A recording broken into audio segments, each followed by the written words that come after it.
Бүгінгі видеода біз дәрпінен басылатын ойыншылардан құрам жинап, оларды АПЛ-ға жіберетін боламыз. Және АПЛ-да қандай жетістіктерге жететінін бірге анықтаймыз. Видео басылмастан бұрын осы видеоны дәрпінен басылатын достарыңызға жіберіп қойыңыздар.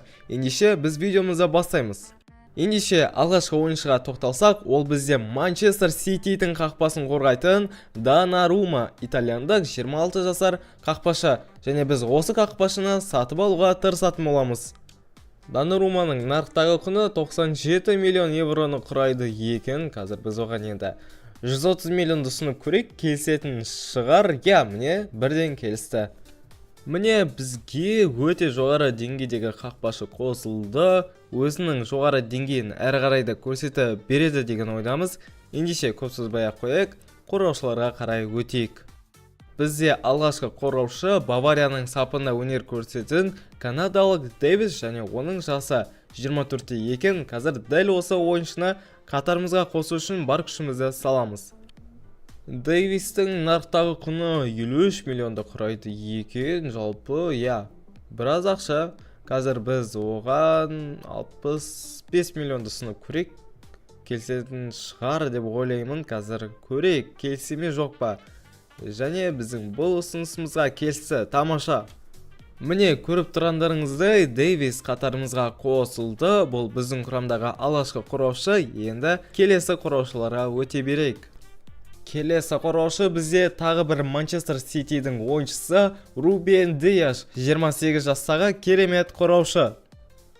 Бізде Рубен Диаштың құны 64 миллион евроны құрайды екен. Демек бір 80 миллионға беретін шығар деген ойдамын. Және бұл ұсынысқа келсеме? Жоқ, 90 миллион дейді. Бұл ұсынысқа не істейміз? Келсеміз бе немесе? Жарайды, келсе салайық. Міне бізге Рубен Диашта қосылды. Өте керемет қорғаушы. Міне командаласымен бірге қол соғыстырып жатыр. Енді біз келесі қорғаушыға өтеміз. Келесі қорғаушы бізде Интердің сапында өнер көрсететін Нидерландық Dumfries. Оның жасы 29-да және рейтингі 84. Кеттік, ендеше ойыншыны сатып алуға кірісейік. Бізде бұл ойыншының құны 37 миллион евроны құрайды екен, ал біз оған 50 миллионды ұсындық. Бұл ұсынысқа бірден келісе салды. Міне үшінші қорғаушыда қатарымызға қосылды. Үшеуі де керемет қорғаушылар. Енді қазір төртінші қорғаушыны қатарымызға қосамыз, сонымен қорғаушыларды аяқтайтын боламыз. Соңғы қорғаушы бізде тағы бір Нидерланды ойыншы, Манчестер Юнайтедтің сапында өнер көрсететін Делит. Оның жасы 25-те, ал рейтингі болса 82-ні құрайды екен. Делиттің құны 34 миллион екен, демек оған шамамен 40 миллион ұсынамыз. Оған келісу керек. Және жоқ, 47 миллион евро дейді. Жарайды, келісейік. Міне соңғы қорғаушы да қатарымызға қосылды. Осылайша қорғаушыларымыз аяқталды. Енді біз жартылай қорғаушыларға қарай өтетін боламыз. Алғашқы жартылай қорғаушы бізде Кевин Де Брюйне. 34 жаста болса да рейтингі 87-ні құрайды.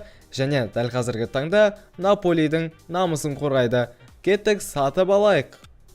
Қазір біз Кевин Де Брюйнеге 45 миллион евроны ұсынып көрек. Жақсы ұсыныс секілді меніңше. Келсем екен? Жоқ, біздің басқа бір ойыншыны сұрап тұр. Жарайды, келсе берген дұрыс шығар. Және міне келістік. Осылайша Кевин Де Брюйне де біздің құрамға қосылды. Құрамның тең жартысын аяқтадық. Енді тағы бір жартысы қалды. Сонымен біз құрамды толыққанды жинап болатын боламыз. Ал енді біз келесі жартылай қорғаушыға өтеміз. Кезекті Нидерландық ойыншы, ол бізде Барселонаның сапында өнер көрсететін Де Йонг. Жасы 28-де, рейтингі 87. Өте жоғары деңгейдегі жартылай қорғаушылардың бірі. Де Йонгтың құны 80 миллион евроны құрайды екен. Біз оған 91 миллион евроны ұсынып көрдік және тамаша, бірден келісті. Міне Де Йонгта енді біздің құрамада көріп тұрсыздар. Жанкүйерлер оны қалай күтіп қарсылап алып жатыр. Осылайша бізде екінші жартылай қорғаушыда қатарымызға қосылды. Енді тағы бір жартылай қорғаушыны қоссақ, сонымен бізде жартылай қорғаушылар аяқталынатын болады. Бізде соңғы жартылай қорғаушы, оны тек ұлттар ғана танитын шығар, ол бізде аргентиналық Пауло Дибала. Қазіргі таңда Романың сапында өнер көрсетеді және рейтингі 86-на құрайды екен. Пауло Дибалаға біз шамамен 45 миллионды ұсынып көрек. Алғашында оған келіссем екен, көреміз. Бұл ұсынысымызға келісті, тамаша. Міне, Пауло Дибала да енді біздің құрамада. Осылайша біздің жартылай қорғаушыларымыз аяқталды. Ендігі кезекте бізде шабуылшылар. Алғашқы шабуылшы бізде PSG-ның сапында өнер көрсететін франциялық Дуэ. 20 жастағы жас ойыншының рейтингі 85-ті құрайды екен. Міне, қазір біз оны 104 миллион евроға бағалап көрек. Оған бапкер қалай келседі екен, бірге көретін боламыз, және келісті, тамаша. Міне, құрамға алғашқы шабуылшыда келіп қосылды. Өте керемет жас футболшы, өзінің жоғары деңгейін біздің клубта да көрсетеді деген ойдамыз. Енді келесі шабуылшыларға қарай өтейік.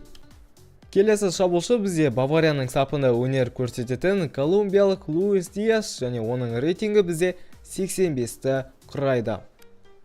Біз оған 67 миллион евроны ұсынып көрдік, бірақ бағаны 75 миллион евроға дейін ұлғайтты. Қазір сәл бағаны төмендетіп көрейік. Қазір кіреміз және бағаны біз 70 миллион қылып көрейік. 70 миллионға келсеме екен, ұсынысты жібердік және келісті. Екінші шабуылшы да құрамға келіп қосылды. Енді тек қана бір ғана шабуылшы қалды, сонымен толыққанды құрам бізде дайын болады. Ендеше көсізбай сол соңғы шабуылшыға қарай өтейік. Соңғы шабуылшы әрине бізде Усман Дембеле, алтын доптың иегері, Парис Сен-Жерменнің үздік ойыншыларының бірі. Ал енді осы ойыншыны қатарымызға қосу үшін бар күшімізді саламыз. Қазір біз оған 180-ді ма, 70-ті ма, қаншаны ұсынсақ болады? 70-ті бастапқыда ұсынып көрейік. Келсеме екен, жоқ, 192 миллион евро дейді. Біз бұл ұсынысқа келіспейміз әрине. Бағаны 182 миллионға дейін түсіріп көрейікші. Ол ұсынысқа келсеме екен, бірге анықтайтын боламыз, және келісті. Осылайша 11 ойыншыны да біз қатарымызға қостық. Кім жетіспеді, немесе кімді қосар едіңіз, соны пікірге жазып кетіңіз, ал біз құрамды жинақтайтын боламыз. Міне, құрам осындай болып жасақталды. Енді маусымның соңына дейін өткізіп, қандай жетістіктерге қол жеткізе алады, соны бірге анықтайтын боламыз. АПЛ-да бұл құрама 3-ші орында тұрақтапты, 38 ойында 77 ұпайды жинаған, ал чемпиондық Арсенал клубына ақыры бұйырыпты. Негізінде мен бұл клуб чемпиондықты иеленеді деген ойда болған едім. Ал факапта алғашқы қарсыластары Кристал Пэлас атанып, оларды минималды есеппен жеңіп, 4-ші раундқа жолдама алған болатын. 4-ші раундта Порт Вейл клубын 1-2 есебімен жеңіп, 5-ші раундқа өте алды. 5-ші раундта өз қарсыластарын 3-0 есебімен жеңіп, 6-ші раундқа қарай жол тартты. Және 6-ші раундта Сонси клубымен кездесіп, оларды 3-1 есебімен қапы қалдырды. Бірақ та өкінішке орай жартылай финалда Ньюкаслға есе жіберді. Ал Карабау капта ешкім күтпеген нәтиже орын алды. Төменгі лиганың құрамасына қарсы 1-0 есебімен есе жіберіп қойды. Осылайша жорықтарын алғашқы раундтан аяқтауға тура келді. Ал чемпиондар лигасында бастама жаман емес, 8 ойында 7 рет жеңіске жетіп, 21 ұпайды жинап, 1-8 финалға қарай жолдама алғанын көріп отырмыз. 1-8 финалда PSG-ға қарсы өнер көрсетіп, 5-4 есебімен жеңіске жетіп, ширек финалға қарай жол тарта алған. Және ширек финалдағы қарсыластары бізде Интер атанып, өкінішке орай оларға қарсы 2-3 есебімен есе жіберіп алған. Клубтың үздік сұрмергені бізде Луис Диас атанды. 57 ойында 27 голдың авторы атана білген, ал үздік голдық пас беру бойынша бізде Френки де Йонг тұр. 14 голдық пас берген. Осылайша біздің видеомыз өз соңына келіп жетті. Видеодан лайктарыңызды басып, арнайы тіркеліп кетуді ұмытпаңыздар.